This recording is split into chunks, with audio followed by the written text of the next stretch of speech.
The lobby smelled faintly of fresh flowers and polished wood, but Emma barely noticed.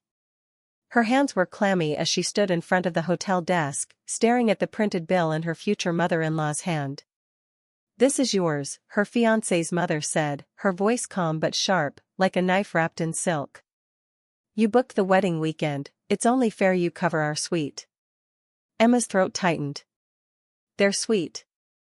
The one with the marble bathtub, the ocean view, and the champagne service, the one they'd upgraded to without asking.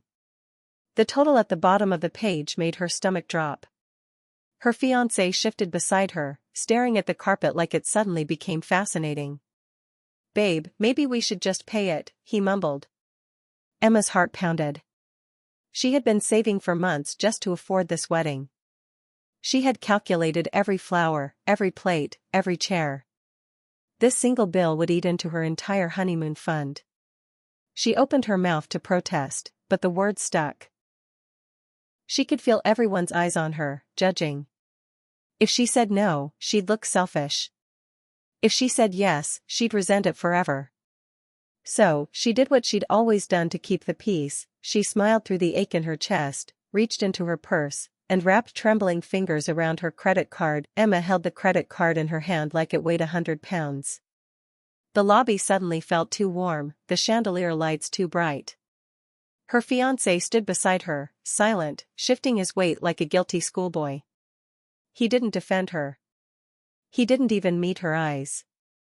Her future father-in-law let out a small, approving grunt, as though the matter was settled. Her future mother-in-law smiled politely, as if Emma's sacrifice was expected, normal. Inside, Emma's heart twisted. Why does it always have to be me? This wasn't the first time. There had been dinners where she'd just picked up the check. Trips where she'd been told she should help out because she was part of the family now.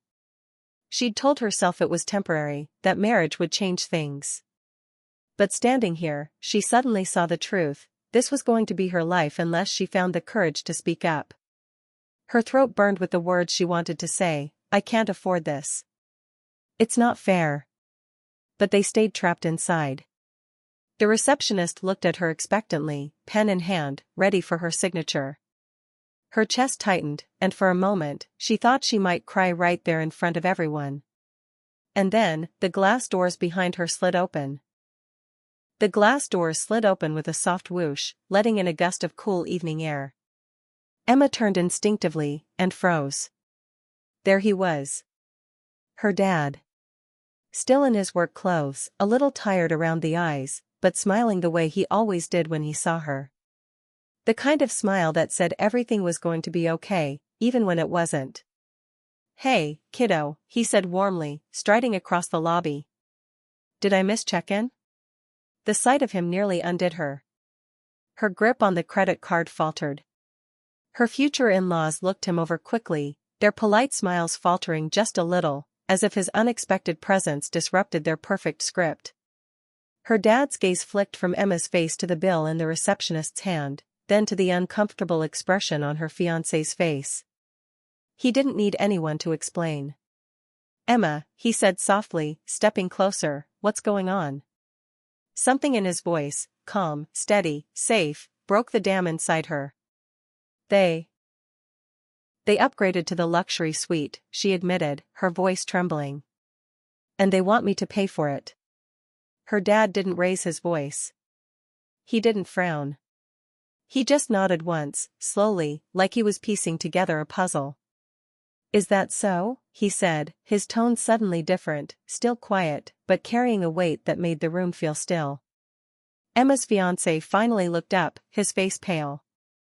The in-law stiffened slightly, sensing that something had shifted. Her dad put a gentle hand on her shoulder. "You've been carrying this kind of thing for a while, haven't you?" he asked quietly. Emma's eyes stung. She could only nod. "All right then," he said, his voice calm but full of steel. "Let's talk about this." The entire lobby seemed to hold its breath. The receptionist, the bellhop near the luggage cart, even a couple seated on the couch nearby, everyone sensed something was about to happen. Emma's dad took a slow step toward the counter, his presence calm but commanding. I need to say something, he said, his voice even but carrying across the room. My daughter has worked her whole life to be responsible. She saved for this wedding penny by penny. She has been nothing but kind to everyone, and she shouldn't have to buy respect with her hard-earned money. Her future mother-in-law straightened, her lips pressing into a thin line. We simply thought. No, her dad interrupted gently but firmly. You didn't think about her. Emma felt her breath catch. He turned slightly toward her fiancé, his expression not angry, but deeply serious. And you're supposed to protect her, not stand there and watch her break under pressure. This isn't about money. This is about whether she matters. The words landed like thunder. Emma's fiancé swallowed hard, guilt flashing across his face. No one moved. Even the soft background music in the lobby seemed to fade into silence. Her dad's hand rested lightly on her shoulder, grounding her. Emma isn't going to pay for this suite, he said at last, his voice unshakable. If you want luxury, you pay for it. If you want to be family, you treat her like one. It was as though someone had cracked open a window, the weight on Emma's chest lifted. For the first time all night, she could breathe. Her fiancé's mother looked away, muttering something under her breath. Her father-in-law cleared his throat, suddenly fascinated by the floor tiles. And Emma stood a little taller, her credit card still in her hand but no longer shaking. The receptionist hesitated, then looked toward Emma. So, how would you like to handle the payment?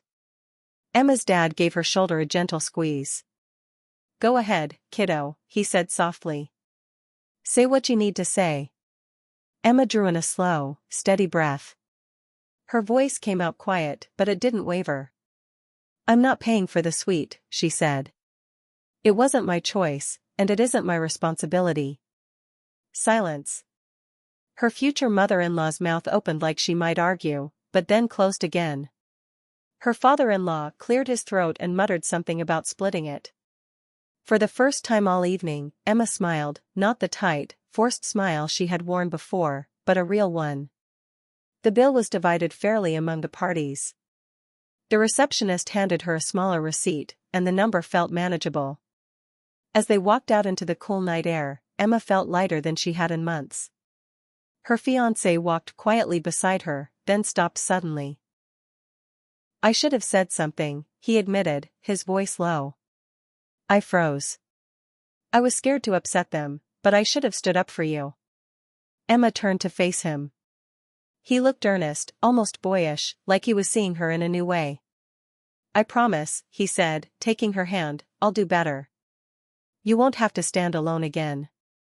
Tears stung her eyes, but this time they weren't from hurt, they were from relief. Later, back in her room, she found her dad sitting on the balcony, looking out at the ocean. She wrapped her arms around him from behind. Thank you, she whispered. He patted her arm and smiled. You didn't need me to fight this for you. You just needed to be reminded you had the right to. Emma sat beside him, listening to the waves. For the first time, the future didn't feel heavy, it felt hers.